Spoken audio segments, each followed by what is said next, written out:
quiero antes de empezar sumarme al homenaje al querido amigo Celeo. Probablemente si yo tuviera que elegir lo que ha sido el mayor honor en mi vida es cuando Celeo me dijo que yo había unido mi voz a las que acallan el silencio.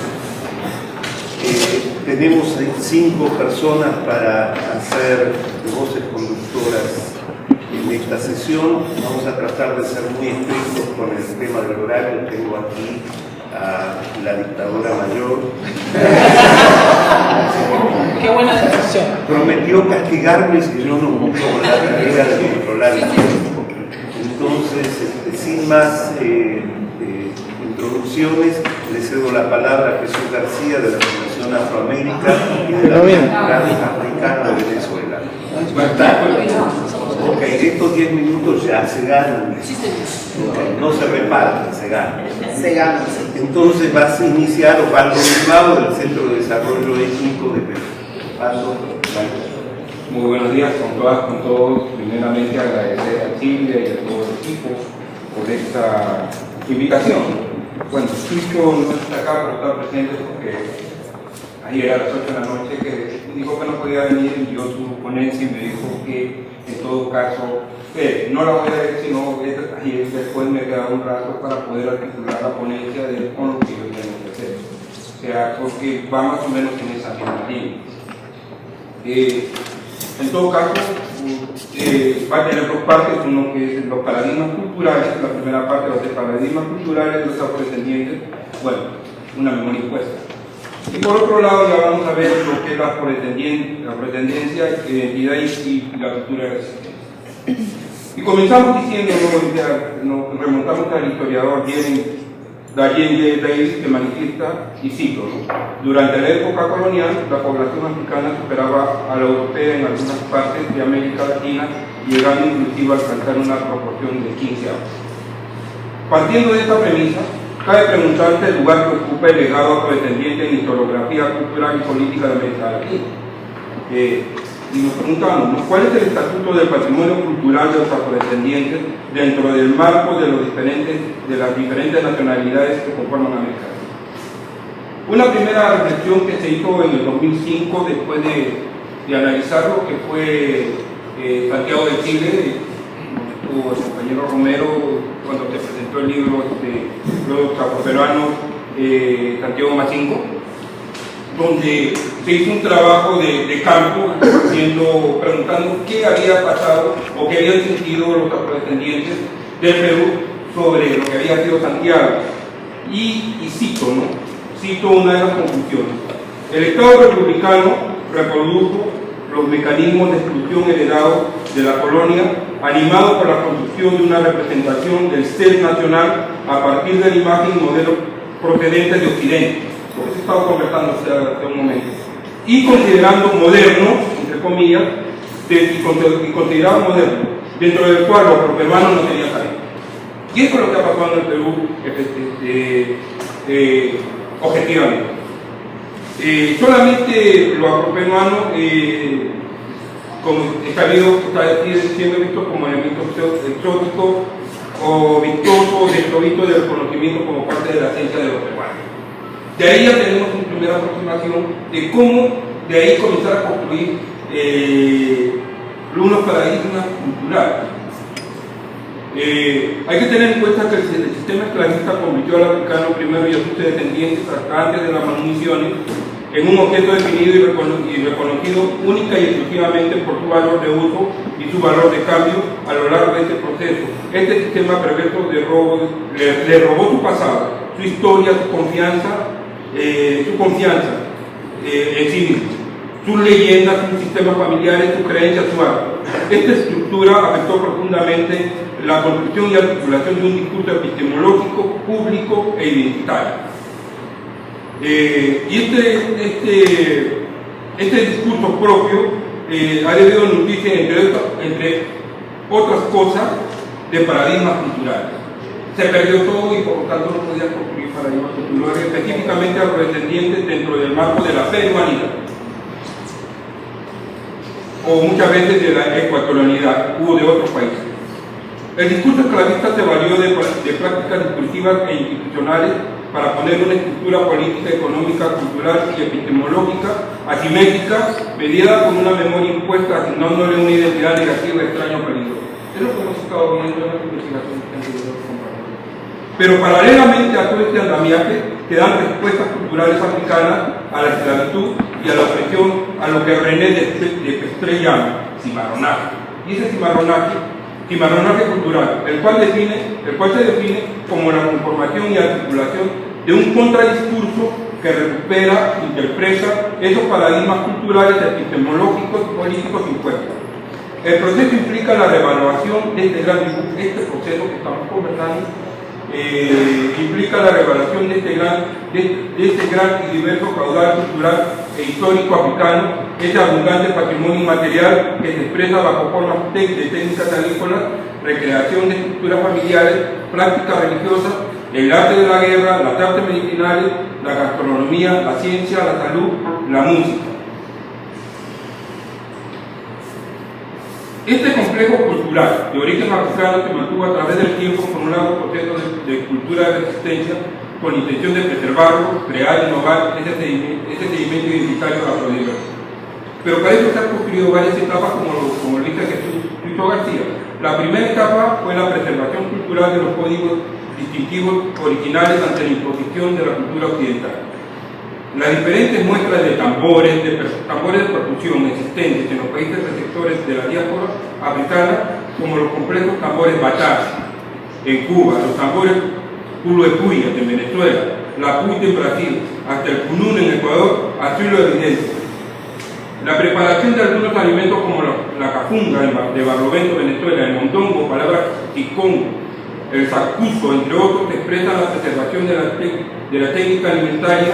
Palabras como merengue, virongo, carabalí, sambe, que ejemplifican el patrimonio lingüístico africano subsahariano en nuestra habla cotidiana. Por otra parte, la espiritualidad jugó un papel destacado para preservar los códigos de los complejos sistemas religiosos de Yoruba, como el Hue. Estos sistemas religiosos hoy se conocen como regla de Ochá, por religión de los orichas, y el fundamento de Ifá, en Cuba, Brasil, Trinidad y Tobago, Abacuá, Sociedad Secreta de Hombres de Cuba, Udú en Haití, Nuevo Orleans y Tobago.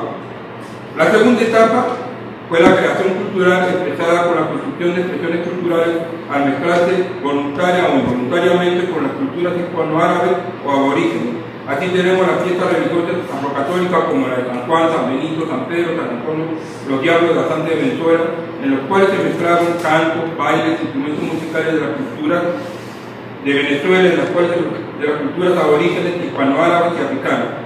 Desde la perspectiva de la lingüística se crearon lenguas conocidas como el proelé, entre otros efectivamente dicen papiamento. Pero la más alta expresión de creatividad lingüística estaría en la mezcla de la lengua caribe con los elementos africanos para parir la lengua arígona, hablada por un 30% de la población de América Central, la lengua magombe o la lengua palenquera es el coloré afrohispánico de mayor reconocimiento como patrimonio inmaterial de la humanidad. En la música se mezclaron instrumentos y géneros musicales de distintas procedencias que dieron origen al garzón, la rumba y el son de Cuba. El gospel en Estados Unidos, la samba en Brasil, la cumbia colombiana y la bomba de Ecuador. En Bolivia, el vínculo aymara-quechua con la población afro-boliviana dio como resultado la talla boliviana. En el caso específico de la espiritualidad, se fueron entretejiendo los símbolos de la dominación religiosa occidental, el catolicismo, el cristianismo, por los símbolos espirituales africanos que los antropólogos occidentales lo llamaron sincretismo, concepto que supone a entender un proceso de dilución de las espiritualidades africanas con la espiritualidad dominante occidental. Se prefiere analizar este proceso como paralelismo espiritual, ya que al final los códigos africanos se preservaron y marcharon de paralelo con los códigos dominantes. Por ejemplo, en Cuba se dice que el oricha Changó era Santa Católica Santa Bárbara, pero Changó, que fue rey en tierra yoruba, poco o nada tiene que ver con Santa Bárbara. Esta combinación forzada colonial es la que se conoce como santería cubana, que hoy sufre un proceso de construcción simbólica ecualizándola con sus orígenes yoruba. Muchos antropólogos hablan de religiones sincréticas y con eso resuelven la complejidad del proceso de resistencia simbólica, pero el paralelismo permanente en esta lucha continúa y conduce a un exterminio, a una extraordinaria reafricanización. Por último y tercero, está el proceso de innovación cultural con la mayor prueba de cimarronaje cultural afrodescendiente en el que nuestra cultura se renueva sin perder sus trazos originales. Una de las más altas expresiones de innovación es el carito de Trinidad, que comenzó con el ritmo central proveniente de Ghana llamado Hausa Kaiso y se plasmó en primer lugar en el tambor Mumbo. Después de los tambores, por último en los tambores de acero, de donde sacaron sonidos a fuerza de martillo que daban a los barriles desechados de las incipientes industrias petroleras trinitarias a comienzos del siglo pasado. Para la innovación también está en la reconexión diaspórica o neodiaspórica musical, cuando el mismo carito se une al ritmo de Martinica y Guadalupe y le da el ritmo de Huinca o Beca, así como el jazz y su versión de pop, de pop unido a la rumba afro-cubana, va a generar el afro-cuba jazz y no jazz latino, como impuso la industria comercial norteamericana, al igual que la llamada salsa género que diluye a las otras generaciones como Mozambique, Comparsa, Guaguancó o Llamo. Muchísimas gracias.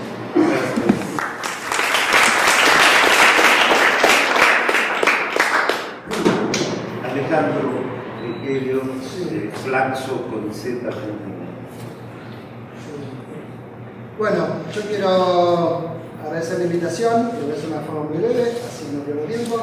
Me pido que hable sobre espiritualidad o religión, mini PPS, porque 5:30 de la mañana una voz me dijo tenés que hacer un PPS y yo mis voces internas les presto bastante atención. ¿Cómo voy a enfocar esto? Voy a tratar de ser inclusivo y abarcar varias expresiones religiosas en poco tiempo. Me va a importar como preguntas principales ¿qué es lo afro de estas religiones? ¿Su teología, sus rituales o el fenotipo de quienes la practican? ¿Y quién define estas características que harían de estas religiones afros o de afros? Los propios practicantes, la academia, el Estado, las sociedades nacionales. Y cuál es la relación que se establece entre política, cultura y religión, y también entre identificaciones o identidades, memoria, subjetividades empoderadas y comunalización. Creo que todas estas religiones de las cuales voy a hablar cumplen roles muy importantes en la construcción de identidades, memorias, subjetividades empoderadas y la comunalización de grupos afrodescendientes.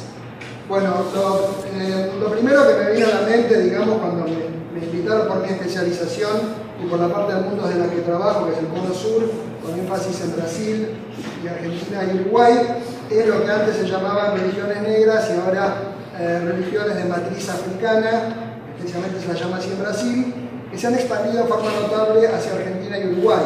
Estamos hablando, como habló el compañero antes, de la religión de los orillás, o la religión de los orichas, o la religión de los rihuás, de los mukisi, Sacandomblé, Umbanda, Santería, Palo, Cotú. Estas religiones afroamericanas o de matriz africana siempre fueron consideradas el paradigma de la resistencia cultural, quizás el más radical en la medida que proponían cosmovisiones y ontologías alternativas a la europea, nociones de persona diferentes a las del individuo occidental por el trance de posesión y por la progresiva constitución de una persona religiosa a través de sucesivos rituales de iniciación y de pasaje, y también proveían un repositorio de símbolos, gestos, performance y lingüística de origen claramente africano. Hubo una fuerte injerencia académica en la construcción de algunas de estas variantes, como las más africanas, las más puras y las más religiosas, realmente las que venían de la tradición yoruba, en oposición a las de la tradición congo, que fueron siempre consideradas más sincretizadas, menos africanas y más mágicas. Esta construcción de algunas variantes como más puras ayudó a legitimarlas socialmente, no solo un grupo reducido de ellas que tuvieron que ir adoptando ese modelo más prestigioso socialmente. Me parece interesante que, perdón, bueno, esto es el candomblé, algunas escenas, sí. Unas cosas interesantes es que estas ya no son tan religiones de negros o de personas negras o de afrodescendientes, en la que muchos de sus practicantes son blancos. Esto a partir, sobre todo, de la segunda mitad del siglo XX. Según el censo brasileño del 2010, la religión que tiene mayor cantidad de practicantes, proporción de practicantes afrodescendientes es el pentecostalismo, con el 57%. Las afro-brasileras tendrían un 52% de practicantes negros. En números absolutos hay muchos más pentecostales, con lo cual hay más individuos afrodescendientes en Brasil practicando el pentecostalismo que las religiones afro-brasileras. Y estas religiones ahora se han expandido hacia Argentina y Uruguay. Y, por ejemplo, ayer en Buenos Aires hubieran ido a la costa de Quilmes y hubieran encontrado la cantidad de gente ofreciendo al río ofrendas para el orilla Oyún, esto en Buenos Aires, donde hay quizás 2.000, 3.000 templos y donde la mayor parte de las personas son blancas. Esta adopción hace que muchas personas adopten cosmovisiones y formas devocionales de origen afro y que ellos a su vez enfrenten la estigmatización de la sociedad porque son brujos, porque practican religiones negras, etc. Y varios de ellos, bueno, unos se ven bien, muchos de ellos empezaron, de estos grupos de practicantes afro, con los que empezaron a reivindicar la herencia cultural afro en Buenos Aires, digamos. O sea, no los primeros, pero digamos, antes de que hubiera un movimiento afro muy fuerte como el que hay ahora, o fuerte como el que hay ahora, varios de estas personas que practicaban religiones afro eran los que primero empezaron a decir no, pero hubo negros en Argentina, este patrimonio cultural es importante, como una forma de encontrando un lugar para los negros en el pasado, para los afrodescendientes en el pasado, encontrando un lugar para la práctica religiosa en el presente. En Brasil, los practicantes de estas religiones en un principio tuvieron relaciones conflictivas con los militantes del movimiento negro, pero cada vez más convergen en la lucha contra el racismo, pidiendo iguales derechos religiosos, sobre todo enfrentando los ataques de los evangélicos, pidiendo la posibilidad de realizar, o exigiendo la posibilidad de realizar el sacrificio de animales, tener acceso a hospitales, a cementerios. Hay toda una lucha, digamos, en el espacio público en la cual se hacen estas caminadas por la tolerancia, que son en contra de la estigmatización religiosa. Yo añadiría también otras formas religiosas que generalmente son menospreciadas, como los afrocatolicismos, tanto desde abajo como desde arriba. Desde abajo, digamos, las congadas, las cofradías y los cultos populares a santos negros. Generalmente los estudiosos no le prestaron tanta atención a estas religiones, porque las consideraban que eran más de adaptación que de resistencia. Pero en los últimos años, cuando empezaron a hacer trabajos más específicos sobre estos grupos, se vio que cumplían funciones muy importantes en la manutención de la memoria y la identidad negras. Esto es interesante porque la Fundación Cultural Palmares y la Fundación del Gobierno brasileño que se encarga de los temas de cultura negra no los considera religiones, sino que los considera folclore y los pone en su página junto con el samba, el maracatú y expresiones seculares. Pero yo creo que son muy importantes repositorios de memoria y identidad negras, especialmente en estados blancos. Por ejemplo, en Minas Gerais hay 720 congados registrados, según me dijo Rafael Galante, un chico que estudia, que tienen 4.400 subgrupos. Esto es una cantidad bastante grande de personas practicando una religiosidad afrocatólica en un estado tradicionalmente considerado blanco. Que haya varios símbolos católicos no implica que estos sean ampliamente resignificados dentro de cosmovisiones religiosas de origen africano, entrelazadas sobre todo con lecturas de historia brasilera en la cual los esclavizados ocupan un lugar moral superior, hablando de los traumas, esas cosas. Es muy interesante cómo estos grupos sirven para crear subjetividades empoderadas que ven el pasado y la esclavitud de una forma diferente, en la cual los esclavos sean los moralmente superiores en relación a los dueños, digamos. Acá no puedo olvidar una frase de una persona que en realidad es venezolana, que dice: el tambor es la cruz del Cristo negro. O sea que de repente hay como frases o canciones muy cortas, pero que encierran lecturas biológicas muy diferentes de la propuesta por el catolicismo. Y otra cosa interesante es que varias de estas se están convirtiendo en comunidades remanescentes de quilombos. O sea, en la medida en que el Estado le da la posibilidad de acceso a la tierra como quilombolas, varios de estos congados se transforman en quilombos o prefieren adoptar la figura del quilombo para poder, con lo cual se pasa, digamos, de una posición política un poco menos explícita a una bastante explícita.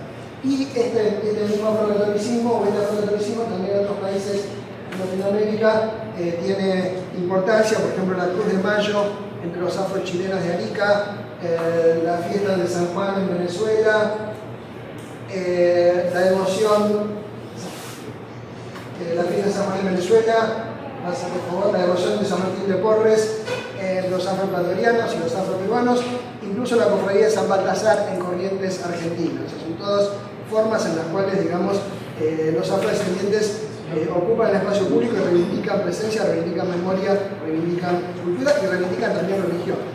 Desde arriba están los afrocatolicismos de arriba, más integrados y propuestos de la Iglesia Católica, como por ejemplo la pastoral del negro, digamos, o los agentes pastorales negros en Brasil, o en varios países latinoamericanos que también hay pastorales afro.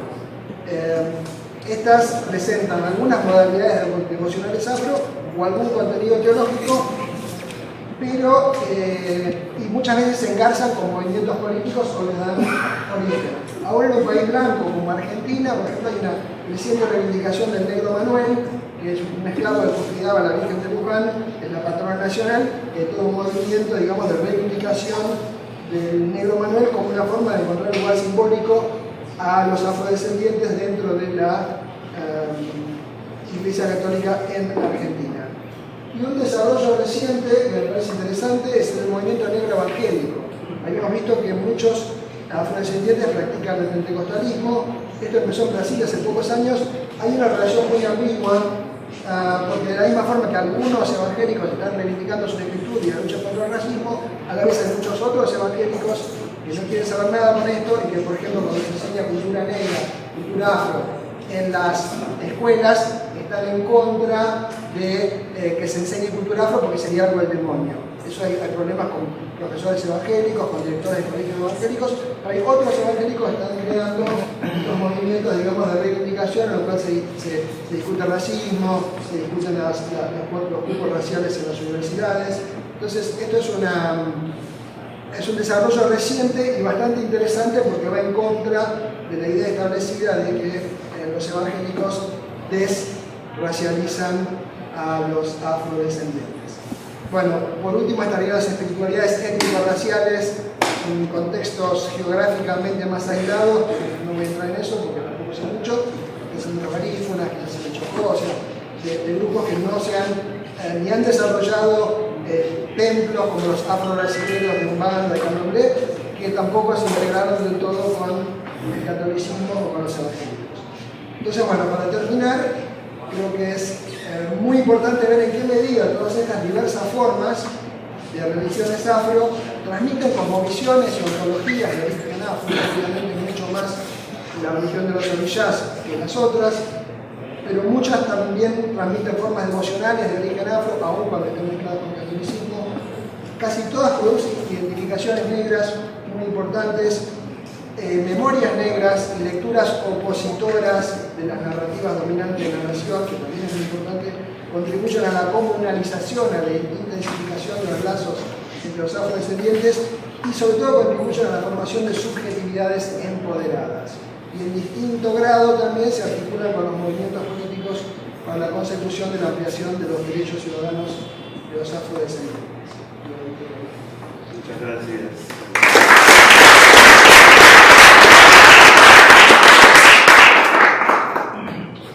Peter Wade, de la Universidad de Manchester. Gracias.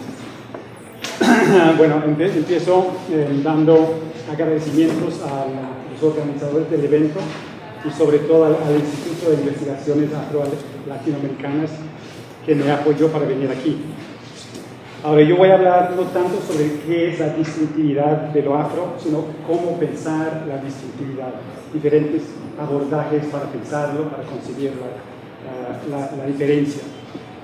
El problema básico que tenemos es una tensión entre la diversidad de lo afro en las Américas y el Caribe, sin hablar del diáspora africano, la constante proliferación hacia nuevas formas y la tensión de eso, la diversidad, con la sensación de que muchas de esas formas están de alguna manera conectadas, ¿no? Para formar una unidad de alguna manera, por más precaria e inestable que sea esa unidad. Entonces, el problema inicial es que hay una versión dominante de lo que es la cultura afro, que la cultura afro sí es distintiva, pero esa visión dominante la describe a través de diferentes estereotipos que todos conocemos, negativos. Entonces, todos los diferentes abordajes vienen en contra de esa posición, esa versión dominante. Una primera reacción, históricamente digo, es de mantener esa estructura de creencia, mantener la idea de que la cultura afro es muy distintiva, pero simplemente invertir los valores que se le atribuye. Entonces, en vez de ver la cultura afro como malo, negativo, se ve como algo valioso, buena, encarna la creatividad, la resistencia, la flexibilidad, la capacidad para adaptar, una espiritualidad especial, etc. Esa es un poco la visión de la Ligue de los años 30 y 40 en el mundo francófono, un poco la visión del afrocentrismo, de algunas corrientes del afrocentrismo en los Estados Unidos. Ahora sí, es un paso útil que vale la pena tomar, pero el problema es que no cambia la estructura racista de representación. Otros abordajes que son un poco más académicos, más antropológicos, y que parecen ser menos moralizantes que los otros dos, que la visión dominante y la reacción de la negritude, pero que sí tienen acepciones políticas porque hablan de lo que es lo afro. Un primer paso fue el definir lo afro en relación con su retención de rasgos específicos africanos, ¿no? Hablar en términos de sobrevivencias de raíces africanas. Un abordaje asociado con el antropólogo norteamericano Melville Herskovits. Eso sí, es un paso útil porque enfatiza lo africano, la parte africana de lo que es lo afro, pero es limitante porque lo que no demuestra en forma directa un origen africano no puede contar como cultura afro. Entonces limita un poco el concepto de lo que puede ser cultura afro. Un segundo paso era un poco más flexible, un abordaje más flexible, que era de definir lo afro en relación con la manera en que manifiesta la influencia de llamados principios culturales africanos, ¿no? O sea, un principio cultural subyacente que venía del África, que se manifestaba en diferentes formas. Por ejemplo, los antropólogos Richard y Sally Price hablaban de un principio cultural estético que valoraba los fuertes contrastes de color, que se encuentra en muchas diferentes expresiones de lo afro. El activista norteamericano Amiri Baraka, Leroy Jones, hablaba del impulso de los blues, de la música blues, ¿no? Que era un impulso en esencia, un principio cultural que se expresaba en diferentes formas de música, desde los blues, jazz, etcétera, etcétera. Bueno, es un abordaje más flexible y creo que más productivo, pero un problema es que mantiene el concepto de estructuras subyacentes, ¿no? Que esas estructuras subyacentes permanecen, no cambian, se expresan de diferentes formas, pero las mismas estructuras no cambian con el tiempo. Entonces uno se pregunta por qué, si cambia todo, si todo lo demás, ¿por qué se queda esa estructura subyacente?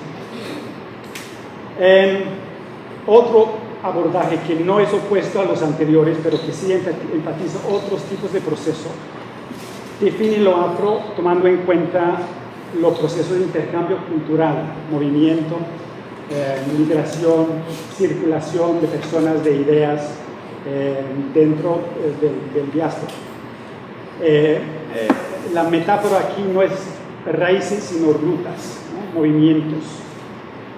Un ejemplo nos da el antropólogo Randy Mattori de la Universidad de Harvard al hablar de cómo en Bahía, Brasil, hacia finales del siglo XIX, ciertos intelectuales negros bahianos viajaban a Nigeria donde aprendían yoruba y de ahí, o ahí mismo también aprendían inglés o iban a Inglaterra para aprender inglés porque entonces Nigeria era colonia inglesa. Se iniciaban como babalaos, o sea, sacerdotes del candomblé, pero también se iniciaban como francmasones, ¿no? Y luego regresaban a Bahía, donde influían mucho en el desarrollo de lo que venía a ser el candomblé bahiano. En los años, principios de los años del siglo XX, el candomblé bahiano vino a ser un emblema de la identidad regional manejado por las élites bahianas como una parte de su identidad regional. Pero entonces lo que parecía ser una sobrevivencia africana, en realidad era mediada por esas circulaciones de personas y de ideas y de influencias culturales que venían de Brasil al África, a Inglaterra y de vuelta. Entonces lo que es la cultura afro, en su sentido político, también que antropológico, depende también de este tipo de intercambio y la proliferación de ideas y elementos que muchas veces forman parte de ese contexto. Aquí es relevante la noción del changing sales. En inglés es difícil traducir la mismidad cambiante, ¿no? Que era una frase cuñada por ese norteamericano Amiri Baraka, pero él lo veía de una manera bastante esencialista, ¿no? Que había el impulso de los blues, que quedaba lo mismo, que se expresaba en diferentes maneras a través del tiempo. La retoma la noción el sociólogo afro-británico Paul Gilroy, no en esa forma tan esencialista, sino como para referirse a los múltiples procesos de intercambio y circulación que tenían lugar a través de lo que él llama el Atlántico Negro. Y él también habla de procesos de creación que incluyen el intento de continuar la tradición, ¿no? O sea, las personas a tratar de mantener algo que ellos ven como la tradición, introducen los cambios. Como dice el antropólogo Marshall Sahlins, la continuidad cultural se vuelve el modo de cambio cultural, ¿no? Al tratar de mantener la continuidad cultural, introducen cambios, causan cambios. Entonces la idea es de no limitar lo afro a una serie de características culturales, como una lista de compras, ni limitarlo a unas raíces arraigadas en el África, ni limitarlo a principios culturales subyacentes que no cambian a través del tiempo. La idea es de trazar histórica y etnográficamente las circulaciones de elementos y personas, la puesta en escena, la actuación práctica de esos elementos e ideas. Es un abordaje que no define de una manera definitiva lo afro, sino que lo descompone en una serie de relaciones y circulaciones y lo abre para aceptar nuevas formas dentro de un juego de identificaciones que tienen lugar en contextos concretos de poder y de desigualdad. Es decir, que a final de cuentas, para simplificar, lo que es lo afro es lo que hace la gente que se dice que son afros o que son adscritas a esa identificación. Gracias.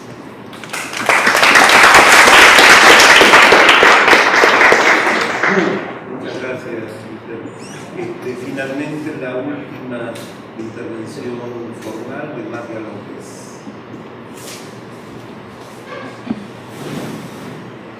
Mi belleza es punto de partida para cada hazaña. Es limpia, no se disfraza, ella no se engaña. Comienza desde mi centro y me entrega una aura de luz, de la que muchos se asustan y ponen los dedos en cruz. Yo soy bella y eso conserva mi espíritu, guía mis pasos, encausa mis azares, me da clase de solfeo. Mi belleza afronta desafíos y orienta mis titubeos. Nuestra de revista, nuestra que están imaginando, nuestra clásica belleza eurocéntricamente hablando. Mi belleza no escandaliza los ojos, ella elige las miradas y las maneja asombro. Mi belleza no necesita patrocinio para su proyecto. Ella cuenta con suficiente presupuesto, habla su propio lenguaje, no se desvaloriza. Yo soy belleza no se desarma en piezas. Es un todo apabullante que sale a divertirse y regresa. Es pierde el lugar. Así como el mar. De las que da que hablar. De armas de mar.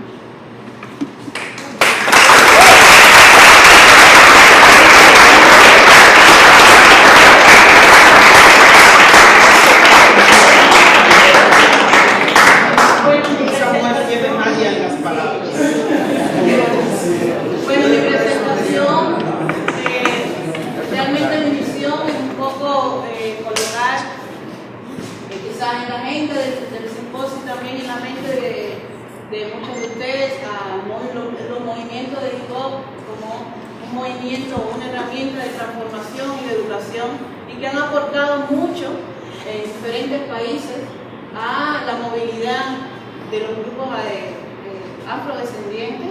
Y para mí, bueno, es un honor ser parte de ese movimiento. Y quisiera empezar un poco y haciendo síntesis de lo que ha sucedido con mi agrupación, tomándolo como ejemplo en Cuba.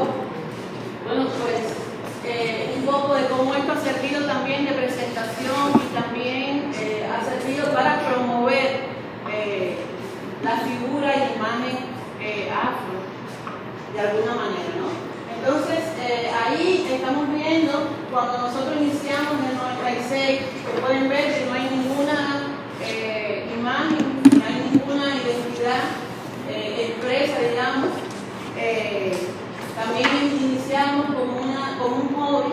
Para nosotros era importante, ¿cómo se llama? Solamente cantar, solamente dirigirnos a la gente. Luego comenzamos a ver nuestro contexto y empezar a tomar esos elementos y empezar a nutrirnos de ese conocimiento y de esa historia. Y para nosotros también es importante un poco transmitir esa historia. Aquí vemos imagen ya en el 2001, un poco consciente de una realidad, no tan consciente, pero sí hay estamos preguntando por qué nos paraban en las calles, por qué vivíamos en estos lugares, por qué estamos teniendo nosotros, digamos, situaciones específicas, pero es importante la imagen. Es decir, yo me enfoqué también en cómo hablar de lo afro, ¿no? Cómo se debe hablar de lo afro, cómo se debe transmitir ese pensamiento o esa imagen. Y yo creo que es importante cuando tenemos paradigmas, que hemos estado hablando. Yo creo que es importante también cuando esos paradigmas tienen esos elementos que vienen de los barrios. Es decir, luego nuestro proyecto también, ideado, por ejemplo, la fábrica, nos llevó a muchos lugares que tienen que ver, por ejemplo, con el trabajo en las prisiones, que tienen que ver con el trabajo en las comunidades, que tiene que ver también con el trabajo y la formación con nuestra propia comunidad de hip hop. Y para nosotros también eso fue un elemento relevante. Pero no solamente nos quedamos ahí, porque también hay que ver el movimiento de hip hop como un movimiento que no solamente representa o canta a partir del arte o a partir de su digamos, manifestaciones artísticas, sino también hay que verlo como un mediador. Yo creo que esta imagen, que son imágenes del simposio, nos van mostrando los diferentes espacios, pero que no solamente hay jóvenes, también va llegando a diferentes personas que quizás no tengan conciencia de la situación, que quizás no han encontrado todos estos documentos, toda esta información en las escuelas, porque no se da, pero son maneras de llegar y son maneras también de tomar la historia, agarrar la historia y ir construyendo esa identidad. Aquí vemos talleres, por ejemplo, de género, vemos talleres de orientación civil, donde cada una de las personas también va construyendo esa identidad y la va aportando y también la va un poco compartiendo, el conocimiento, el saber que viene de diferentes lugares. Ahí tenemos otros espacios. También vemos, por ejemplo, la obra de los artistas de la práctica,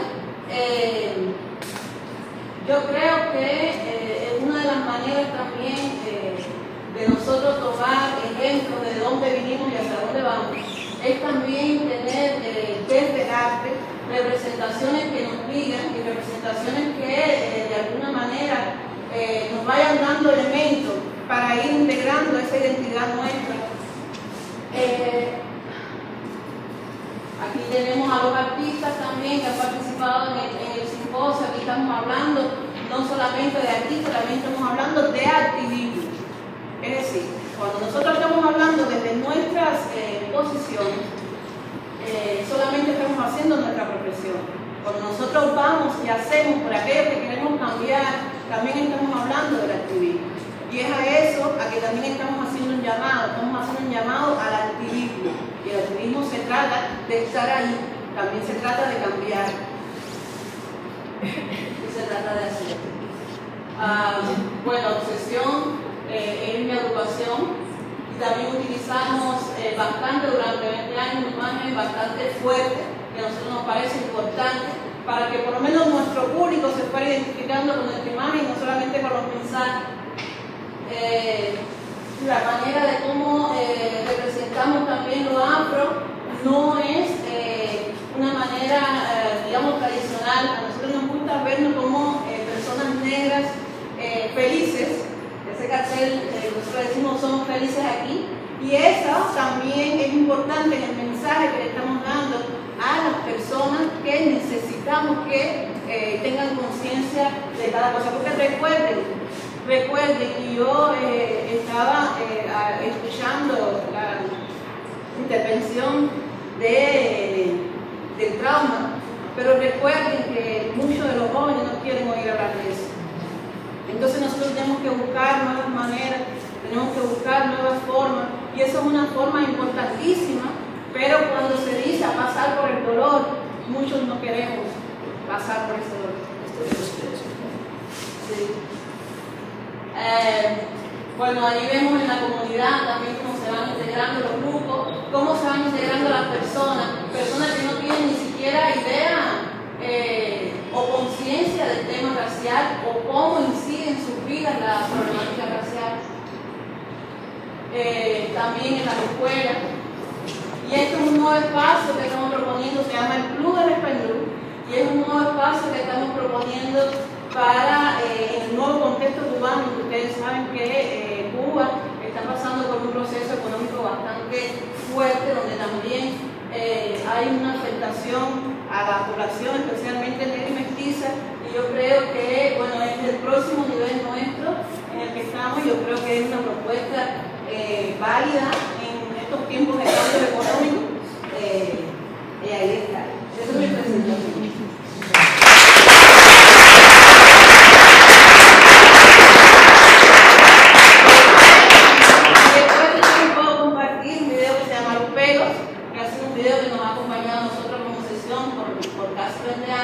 Pero es un video también que ha motivado a muchas personas a asumirse desde el pelo, que es uno de los elementos, digamos, que inicia el proceso de autorreconocimiento.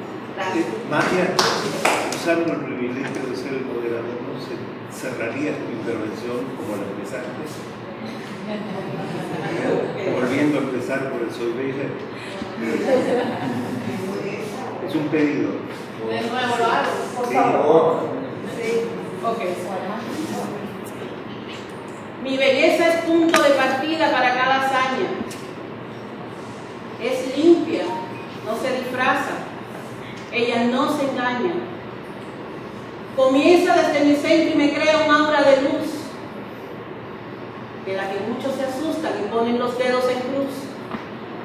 Yo soy bella y eso conserva mi espíritu, guía mis pasos, encausa mis azares, me da clase de solfeo.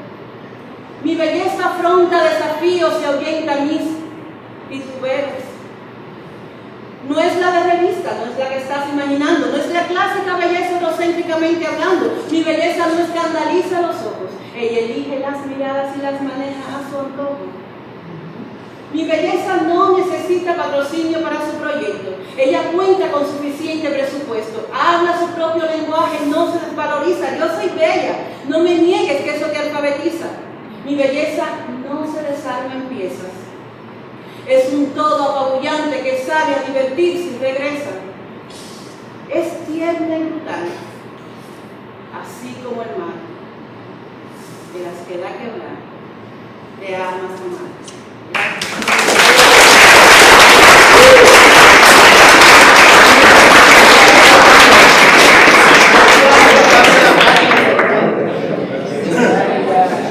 Muchas gracias.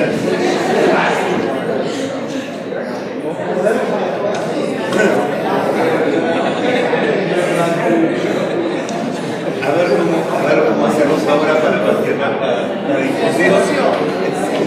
Doblemente gracias. Está abierto entonces el foro para las intervenciones. Creo que tenemos unos 20 minutos. Que las intervenciones del foro no sean de 10 minutos. Uy, sí. Bueno, sí, seguirle la pista a Mario. No, me parece que está muy dinámica la conversación, muy chévere.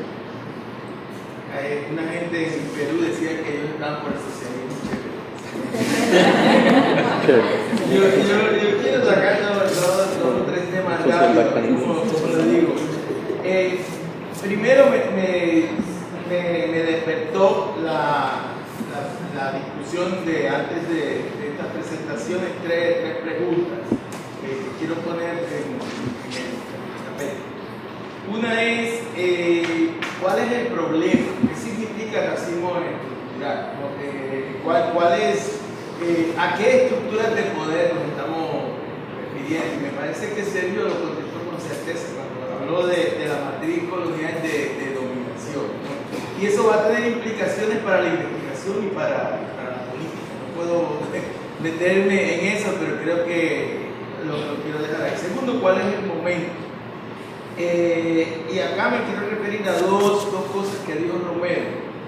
Yo creo que avanzamos después de Santiago. O sea, me entiendo tu pesimismo, pero me parece que hubo una pequeña revolución político-cultural. O sea, reconocemos el racismo en toda la región. Si bien es cierto hay retrocesos, el hecho de que hay un cuerpo de investigación mucho más nutrido ahora, que hay redes de activismo por toda la región, los cambios constitucionales con sus límites son reales.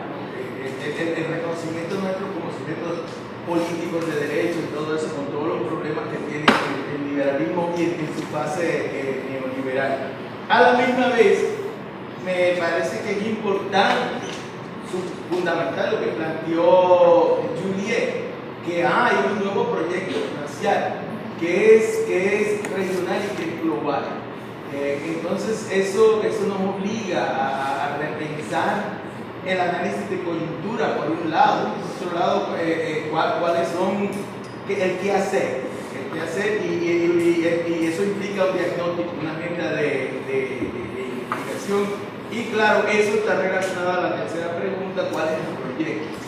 Es lo que preguntaba también al principio. O sea, la democracia radical, Du Bois era un demócrata radical, pero se murió exilado de los Estados Unidos en 1963 por el anticomunismo que no le permitió regresar a los Estados Unidos. Entonces, o sea, aquí es fundamental, eso fue lo que traté de decir al final de mi presentación, que la política antirracista, ya que hay mucho más deslinde dentro de los movimientos afrodescendientes de la región, no estamos en alianza estratégica, estamos en las disputas entre como lo pone Chucho, entre la afroderecha, diríamos, el afroneoliberalismo y el radicalismo afro. ¿Qué significa eso? Son cosas que hay que discutir. Eso fue parte de lo que estoy pidiendo también, la necesidad de los definen unas cartografías ideológicas y políticas mucho más claras. Y claro, esas articulaciones necesitan un sentido claro del proyecto histórico. Y aquí me quiero referir a dos cosas. Una es la famosa fórmula de Nancy Fraser que se repite tanto, ¿no? Que es esas dos formas de justicia, la justicia de reconocimiento cultural e identitario y la justicia de redistribución de riqueza y poder, ¿no? Y esas cosas se tienen que articular en el proyecto, y dentro de cruza las dos formas de justicia algo que Boaventura de Sosa Santos le ha llamado justicia cognitiva, lo llama justicia sistémica. Entonces el problema del conocimiento y la producción del conocimiento y el modo de producción del conocimiento es fundamental, que fue algo que mencionamos varias personas. Y claro, aquí viene lo que trae Alfonsito, perdóname que te diga así, pero de cariño, con todo el respeto de tu estatura intelectual, está el tema de que hay que problematizar verdaderamente este diálogo. Y Rick Andrew y yo lo hicimos, pero yo creo que es una tarea colectiva, que el diálogo no es fácil, ¿no? Hablaba un intelectual del bar una vez en Bolivia, que hace falta un tipo epistémico.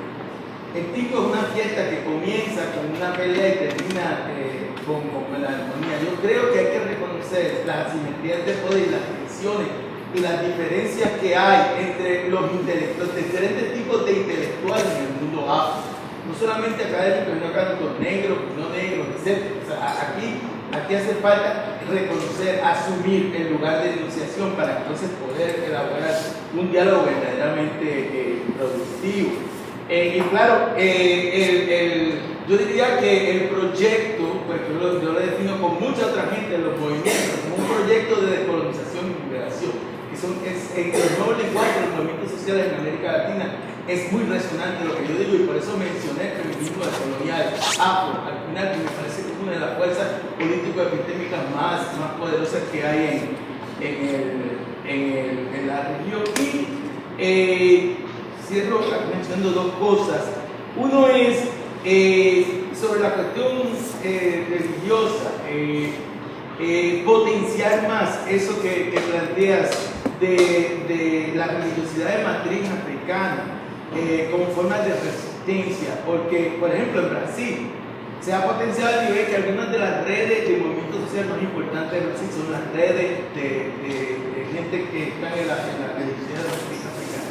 En el movimiento social afrocolombiano es uno de los recursos de conocimiento y de identidad más que cohesiona más el movimiento que en este momento. Entonces eso hay que explorarlo más. Y el Black is Beautiful en clave feminista de magia, que hoy día es una de las fuentes de prácticas y estudios más importantes. O sea, la marcha de los turbantes, la marcha de las mujeres negras, la autoafirmación de la estética de los pueblos, especialmente la nueva generación, es una de las formas de activismo en lo cultural, en lo estético y en lo espiritual, que están nutriendo más la posibilidad de una nueva ola de movimiento. Gracias, Agustín. Tengo a Romero y después a Alejandro. No, lo mío es muy corto, porque si fuéramos a responder o a analizar todo lo que dijo la excelente intervención de mi amigo y compañero Agustín, estaríamos todas. Entonces, vamos a poner punto por punto de lo que quisimos decir. Una etapa histórica, uno lee libro, que fue la llegada a Santiago. Lo diferente de Santiago, o después Urba, es que fue el único consenso que se encontró en 20 años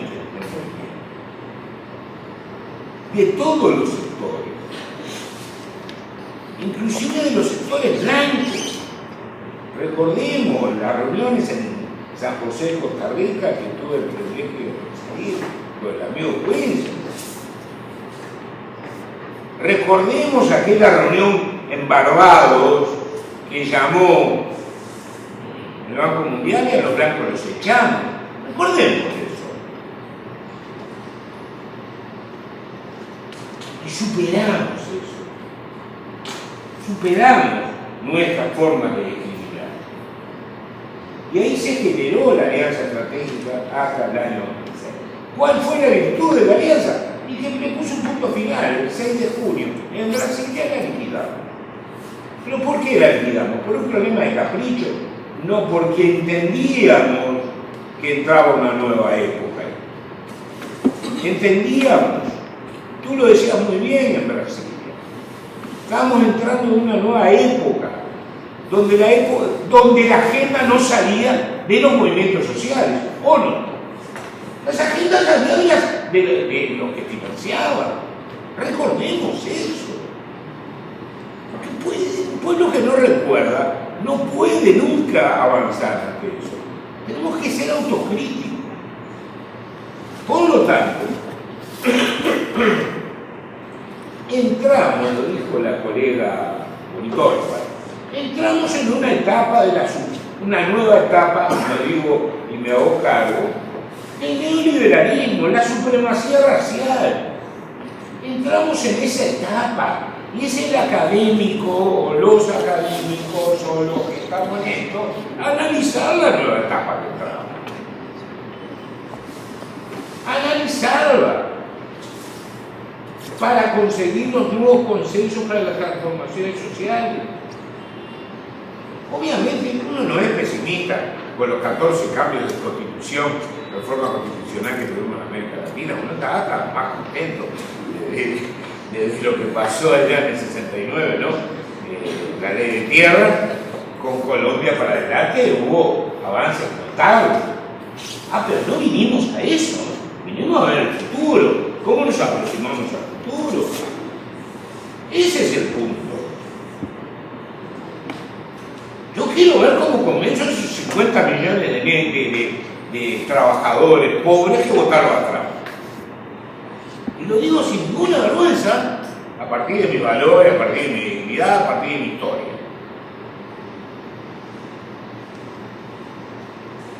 Porque ahí está el problema. 50 millones votaron a eso que ustedes saben. Y eso que ustedes saben habla muy mal de todos nosotros, latinos, etcétera, etcétera. Entonces, ¿cómo hacemos, Agustín, de mirar para adelante? ¿Cómo logramos de este foro, Silvia? Y el señor Bromman, que no tengo el honor de conocerlo, pero ahora lo conozco. Mala memoria porque hicimos por los No, conocemos. ¿Cómo generamos un germen para algo nuevo? Para salir el domingo con algo nuevo. Para que el próximo que sea en Cartagena o donde sea, nos basamos en algo nuevo. ¿Cómo construimos? ¿Cómo no le tenemos más miedo a la palabra y construimos un movimiento antirracista? No antidiscriminación. Movimiento antidiscriminación lo hemos creado en todos lados, en Argentina, en los sur. No, lo hemos creado, mal, bien, con regularidad y problemas, pero lo hemos creado. Hemos tenido redes con otros sectores, LGTB, las mujeres, etcétera, indígenas. Bueno, hoy el foco para mí es cómo definimos una política antirracista.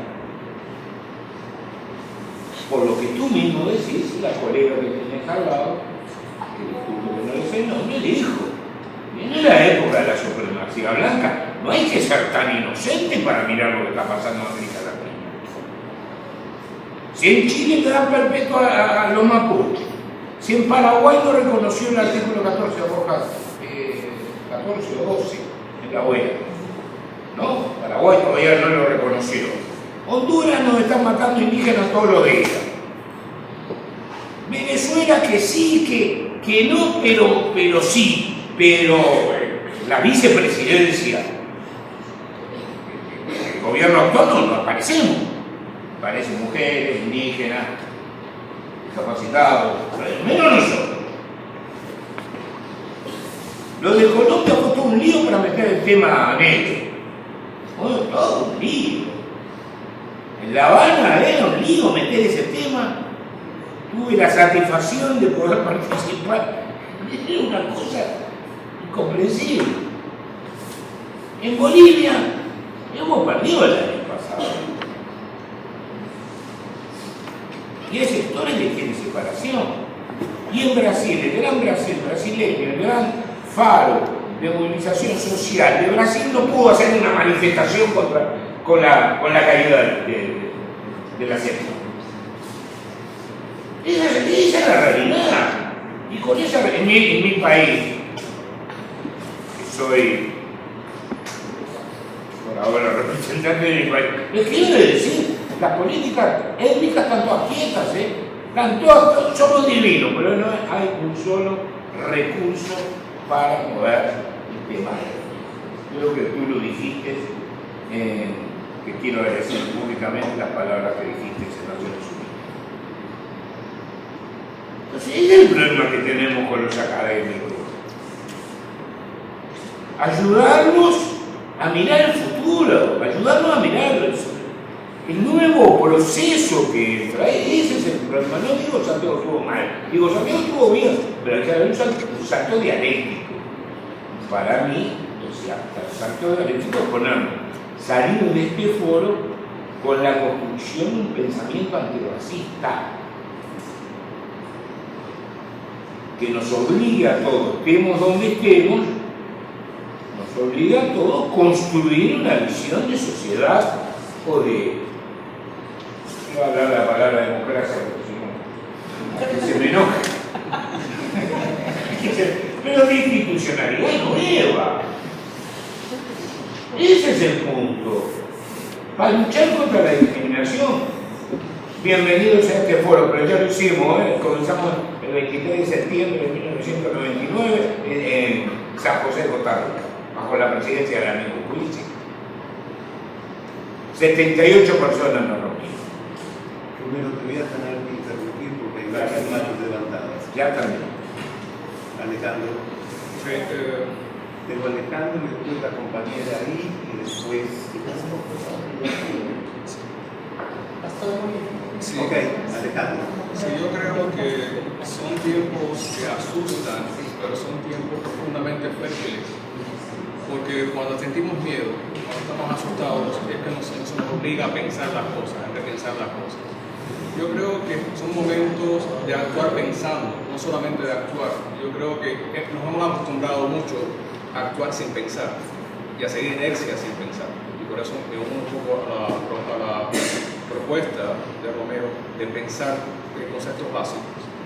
Ahora, regresando un poco a las presentaciones, yo siento una suerte de tensión entre Refrigerio, el profesor Wey plantean con respecto a lo que planteó Osvaldo y un poco lo que yo sé que es el pensamiento de Chucho, asociado con el tema de la distintividad, con el tema de la sustancia que no cambia, con el tema de una identidad que se mantiene a pesar de todos los pesares y de todas las modificaciones en los contextos sociopolíticos. Y yo me voy a estar haciendo esta apelación a pensar qué se gana y qué se pierde con el reconocimiento o no de la distintividad. Y sobre todo, qué se gana y qué se pierde con asumir o no las complejidades del tema de la espiritualidad. Si tomamos en cuenta la complejidad como elemento para pensar lo político, el resultado va a ser muy diferente a si pensamos en términos esencialistas. La política se va a terminar definiendo por esas prioridades epistémicas, por ese entendimiento epistémico. Por eso yo creo que es una discusión profundamente necesaria. Ahora, yo vuelvo a preguntar, ¿qué se gana y qué se pierde por reconocer o no la distintividad? ¿Y qué se gana y qué se pierde por reconocer o no la complejidad? Gracias, Alejandro. Diana.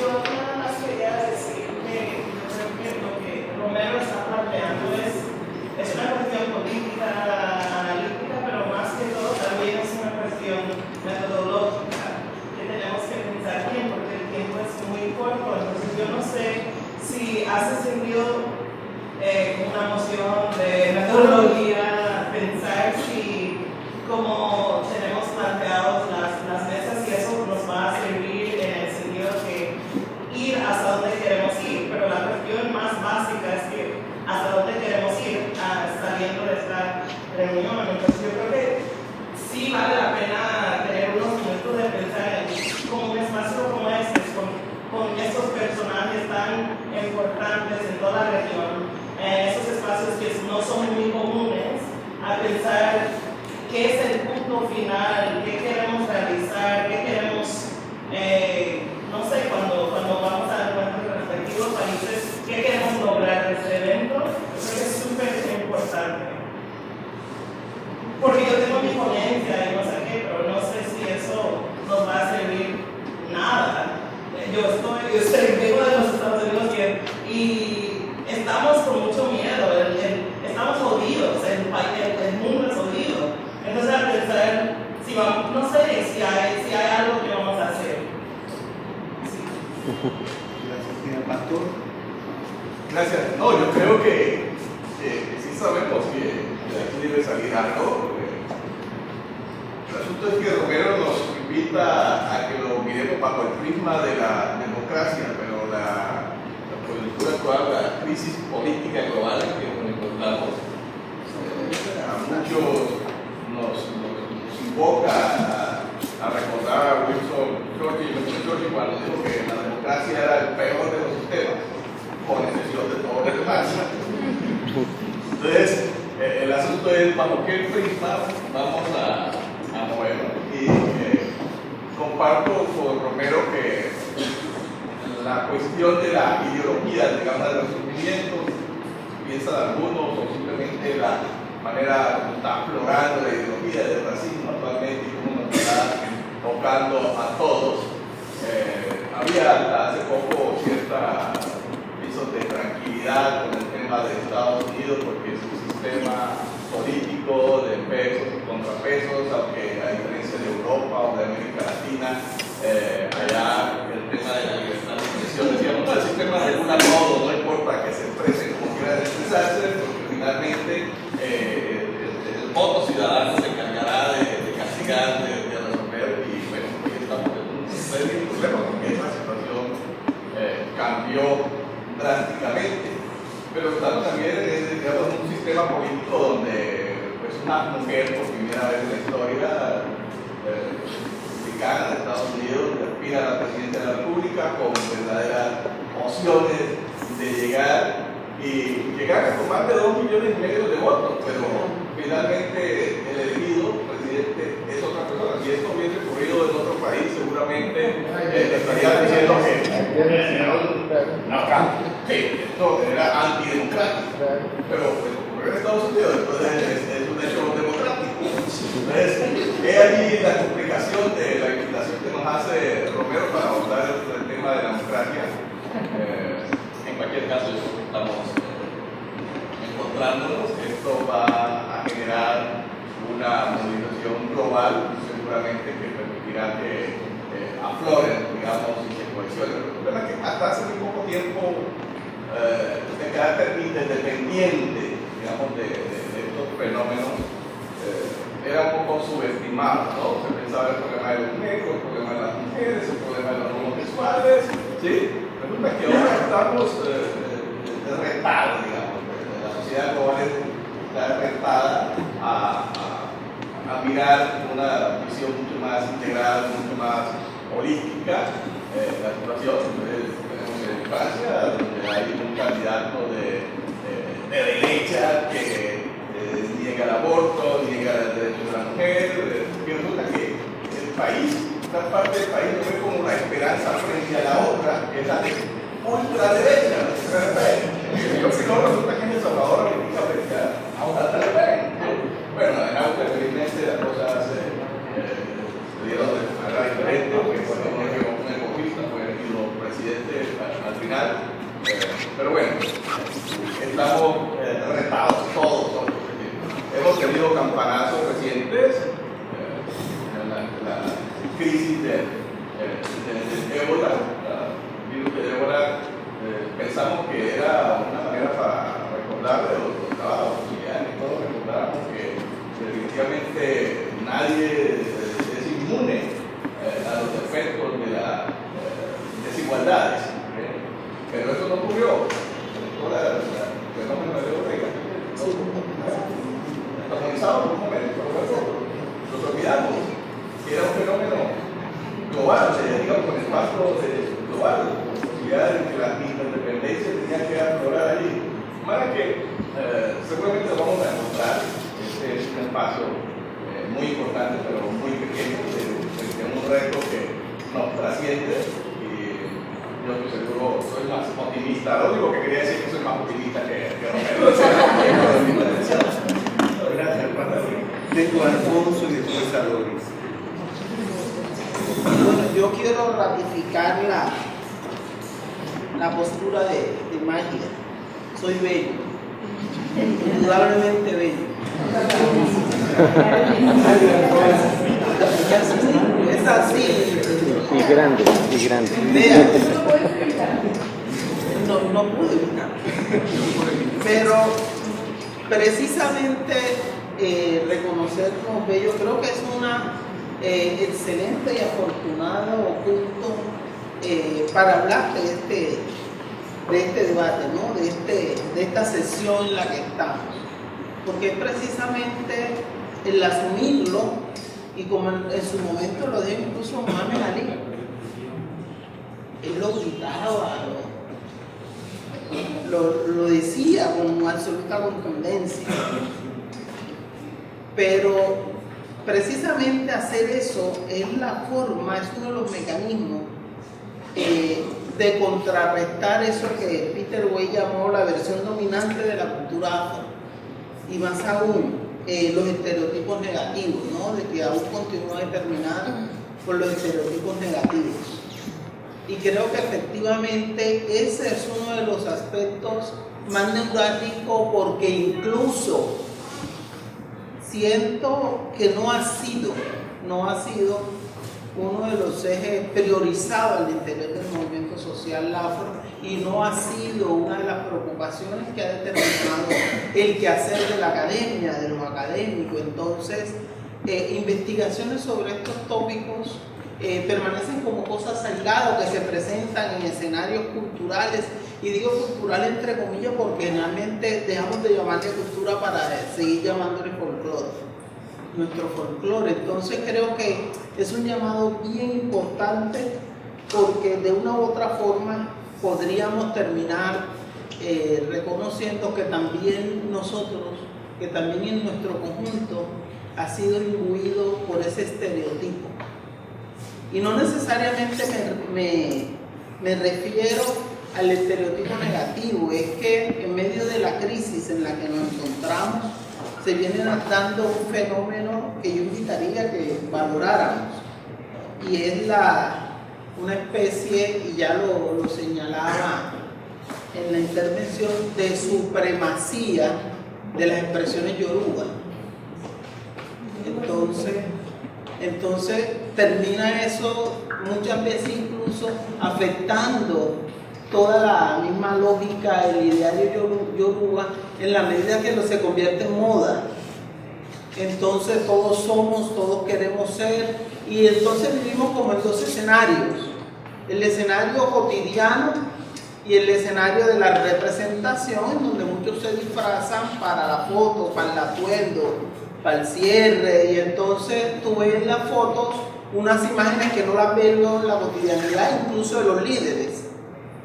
Entonces todos somos yoruba, todos nos bautizamos, todos nos definimos por un color, y entonces yo digo, bueno, pero ¿qué tiene que ver toda la religiosidad yoruba con el lumbalú de Palenque?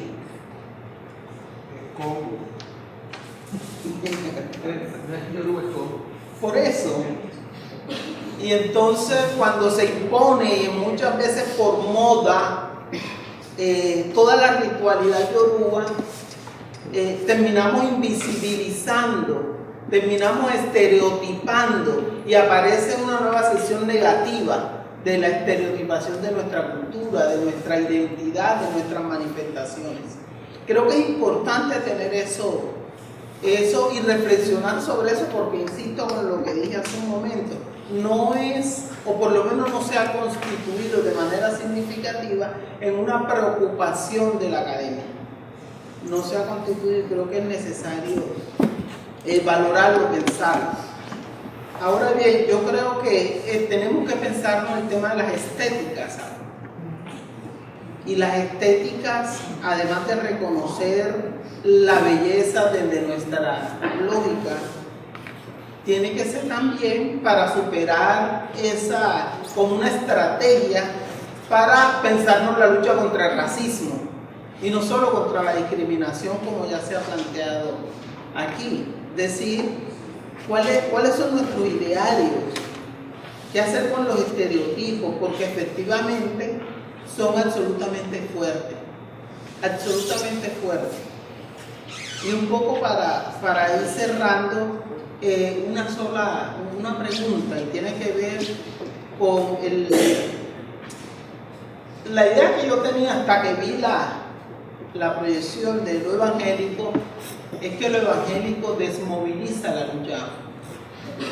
Las diferentes expresiones evangélicas que yo conozco y a la cual se ha sumado mucha gente, varios de nuestros líderes incluso se han desmovilizado. Yo recuerdo en Buenaventura, en donde incluso uno de nuestros grandes líderes, observando cuánta gente se estaba metiendo en las religiones evangélicas, que además consideraban el tambor, consideran, porque es actual, un mecanismo para convocar al demonio, y consideran las trenzas como un acto maléfico. Me decía, porque se meten en la religión y el acto después de la ceremonia de bautizo es acabar con todo el legado, los discos, los libros, todo eso va para la basura. Recuerdo que él me decía, si usted ve que yo me convierto a alguna de esas religiones, antes de que yo llegue a la casa, vaya corriendo y saque toda mi colección de CD. Antes de que yo vaya en la gente. Así, y tiene una de las colecciones de salsa más grande que yo he conocido. Yo solamente deseaba que se convirtiera rápido, pero no lo hizo. Entonces yo asumo, venía asumiendo que efectivamente las luchas evangélicas son un serio problema para la continuidad y el fortalecimiento de las luchas del pueblo afro, o por lo menos en las experiencias que yo conozco lo han sido.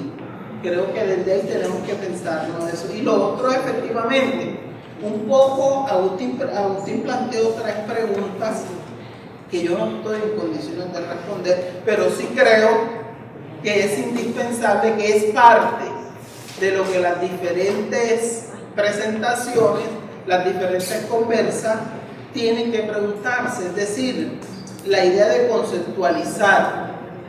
Yo simplemente le agregaría a Agustín parte de lo que nos convoca aquí, y es cuáles serían los parámetros para que realmente se diera unas acciones colaborativas entre académicos y movimientos sociales. Gracias, Alfonso. Tengo 3 personas, solo que se comprometan a que hablen 2 minutos cada una, porque si no están poniendo en riesgo los sagrados alimentos. Así que no estás incluida, Lexi, ya eres la 4ª. Doris, Ángela, Quincy. 2 minutos, Doris. Yo quiero proponer. Speak up. Speak up, I think I'll stand up, porque eso es quiero decir en términos generales que creo que se ha ido viendo, perfilándose a través de la actuación y de la intervención, un vector que ha sido poco valorizado en nuestro pensamiento de cómo se logra un cambio duradero, donde no haya retrocesos. Y un vector es el arte. Voy a decir muy brevemente lo que está detrás de esta recomendación de pensar de otra manera. Aquí se están manejando 2 definiciones distintas de cultura. Y si quieren ver quién más se preocupó por esas 2 definiciones, es Raymond Williams en su libro de palabras clave. Cultura, para los científicos sociales, quiere decir una herencia, continuidad, un paquete de creencias y prácticas compartidas. Buscamos un hilo conductor. Cultura, para los artistas y los humanistas, es el campo de libertad, de ensayo y error, ¿verdad? Entonces, lo que yo escuché en la intervención de Magia no es solamente el tema es importante, pero es menos importante que levantarte a declamar. a introducir un poema para refrescar el ambiente y desconcertarnos. Y a la hora de sentirnos desconcertados, nos preguntamos por posibles conversaciones, actuaciones, distintas maneras de ver el mundo. Entonces, es un tema que yo empecé a hablar también con algunos compañeros aquí. El tema de la democracia y cómo se logra la democracia, cómo se va a lograr en nuestros países, todos, incluyendo los Estados Unidos, donde 13% de los muchachos negros en Chicago se gradúan de la preparatoria. 13, 1-3. ¿Cómo se va a lograr una democracia cuando sentamos a los niños y a los jóvenes en filas donde hay una persona al centro? Tenemos que repensar la coreografía de la educación, de los encuentros y las maneras de refrescar los discursos. Un discurso sobre el trauma hecho por el arte es salirse del trauma porque uno es autor de la obra. Uno toma el control, ¿no? Entonces, quiero decir desde mi punto de la academia humanístico que hemos desvalorizado un recurso que tenemos grande en todos esos discursos de la diáspora africana. Gracias, Luisa. Bueno, yo quería hacer como un poco dar una respuesta a lo que me parece a la pregunta de Alejandro de por qué es importante mirar, digamos, como estos principios estructurales o esto que está subyacente de repente desde el espacio de las espiritualidades comunes a lo que permanece a pesar de los cambios, ¿cierto? Y que están más allá del disfraz y que no son el disfraz. Y yo creo que para el caso, digamos, de la historia de Colombia, una historia atravesada por el dolor, yo diría que sin ese componente de lo afro, la vida en este país sería mucho más lamentable. Y eso nos pone de presente con el dolor que nos señala nuestro amigo de Chocó, pero y del otro lado con la alegría, ¿no es cierto? Que nos la muestra Magda y viene con toda la música y con toda esta carga de la posibilidad de existir, ¿no? Y de reinventarse la vida a cada momento. Por eso es importante. Y ha sido importante en la historia de este país. Y yo creo que ese es un aspecto, ¿no? Como de la curación, de la reparación, de la sanación social y de la sanación individual que está allí. Es importante en términos políticos y es en términos psicológicos también. Y ha sido para este país importante. Pero creo, y yo diría que esos aportes, pero también otros aportes que están dentro de estos principios subyacentes estructurales, tienen que ver con el manejo de la salud, del cuerpo, ¿no? Con el manejo de los animales, el manejo de las plantas. Y eso, digamos, vienen los bioingenieros y estudian las plantas desde ese conocimiento ancestral, pero desde el punto de vista de las ciencias sociales, diría yo, hemos dejado un espacio muy grande, ¿cierto? Un vacío en cuando hay un conocimiento allí. Hay un manejo importante de la vida misma y de la salud, y por eso es importante esa investigación de esos principios subyacentes, de esos principios estructurales que van más allá de la religión. Puede ser con una forma religiosa o con otra, pero hay una espiritualidad que permanece y hay un conocimiento allí que está puesto y que yo diría que tenemos que investigar más desde otra perspectiva, desde la perspectiva de las ciencias sociales. Y diría yo que ese sería también un escenario para lo político, ¿no? Para la puesta en escena de un conocimiento profundo de la vida misma. Gracias.